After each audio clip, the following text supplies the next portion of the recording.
Kemudian yang ketujuh, praktek sihir.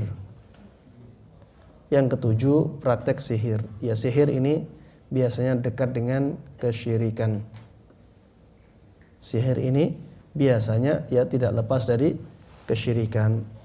Makanya sihir itu konsekuensinya adalah kesyirikan.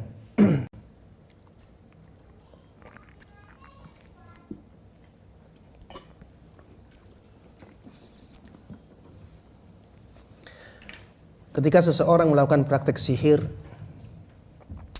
maka otomatis dia akan melakukan kesyirikan. Ketika dia melakukan kesyirikan, otomatis dia kafir. Karena sihir tidaklah bisa dilakukan kecuali dengan menyembah syaitan.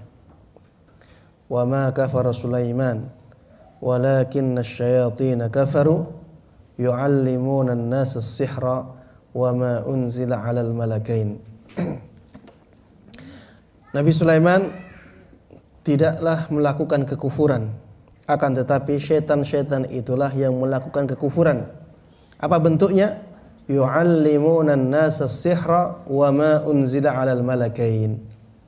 Mereka mengajarkan kepada manusia sihir dan apa yang diturunkan kepada dua malaikat di negeri Babil, yaitu Harut dan Marut.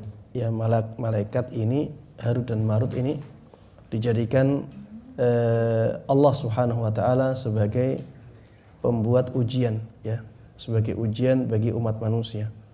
Jadi malaikat ada yang tugasnya seperti ini. Harut dan Marut ini dikirim oleh Allah Subhanahu wa taala untuk mengajari manusia sihir. Untuk mengajari manusia sihir. Tapi mereka juga diperintahkan oleh Allah Subhanahu wa taala untuk mengatakan bahwa mereka adalah ujian bagi manusia.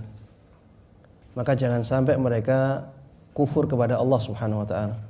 Jadi Harut dan Marut ini dua malaikat yang ditugaskan oleh Allah Subhanahu wa taala untuk mengajarkan sihir. Tapi ketika mengajarkannya, mereka telah memperingatkan manusia, innama nahnu fitnah. Sesungguhnya kami adalah ujian bagi kalian. Fala takfur, maka jangan sampai kalian melakukan sihir ini. Kalau kalian melakukan sihir ini, maka kalian menjadi kafir. Ya, ini menunjukkan sihir bisa menjadikan seseorang melakukan kekufuran. Di antara sihir adalah sihir sarf.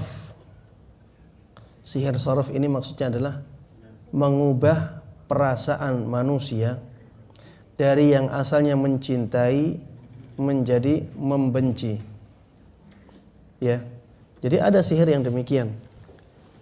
Ya, suami istri yang terlihat asalnya sangat romantis, ya, saling mencintai satu dengan yang lainnya, dengan sihir tertentu yang orang-orang Arab dahulu menamainya dengan sihir sarf, ya. Maka satu pasangan ini, ya, yaitu suami istri ini bisa menjadi saling membenci, ya, karena sihir. Di antara bentuk sihir adalah ataf. Itu kebalikan dari sarf. Ataf ini adalah sihir yang bisa berpengaruh menjadikan hati seseorang yang asalnya tidak suka menjadi suka. Kalau di dalam bahasa Indonesia mungkin guna-guna, ya, atau pelet, ya, dipelet sampai akhirnya tergila-gila. Ini sihir, ya, sihir ataf dalam bahasa Arabnya, yang dari zaman dahulu sudah ada seperti itu, ya. Apabila seseorang melakukan sihir yang seperti ini, maka dia telah melakukan kesyirikan kepada Allah Subhanahu wa taala dan dia telah melakukan kekufuran karenanya. Maka jangan sampai, ya, kita tergoda untuk melakukan hal ini.